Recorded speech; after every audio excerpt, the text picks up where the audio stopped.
not the first time that this incident has occurred by a pastor or someone from a church. It's not. It is something that happens over and over and over and over and over again in different churches in Jamaica and across the world. So the fact that it is now coming to the fore speaks to a culture of silence that really should not be tolerated. One of the hardest things I find for church members to do is to speak out against the very community that they belong to.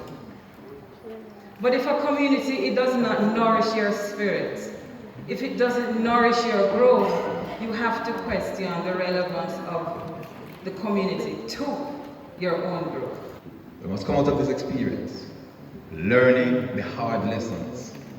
That in the church, we're not about covering up anything or anybody. That must not be the mantra. That must not be the position that we take. Right? It has to be transparent, it has to be accountability. Mutual accountability is for us to understand what is indeed our responsibility as a church. You will see some members of our crisis management team coming in groups. Some of them are Moravians, some are not Moravians. Some of them are Christians, some are not Christians, because that, for me, is not important. What is important is that we find the right people with the required skills to give assistance where assistance is needed. When we put that team in place and they start to have the interactions here, but not just here, but across the province. But here is a particular focus. But across the province, accessing the assistance that we need, bringing our pastors together, bringing our youth leaders together, bringing our leaders who have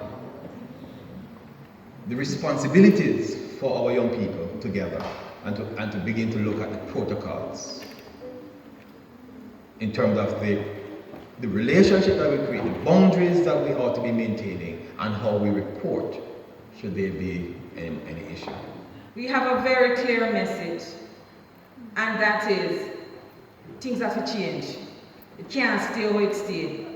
And there's a responsibility and there's accountability that has to be held here. It must happen.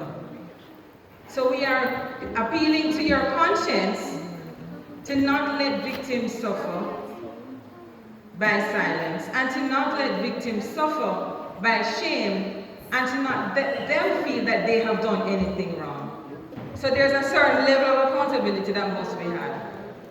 And we are asking to start building the courage that revolutionary who you're all familiar with, Jesus Christ, had, to do so yourselves.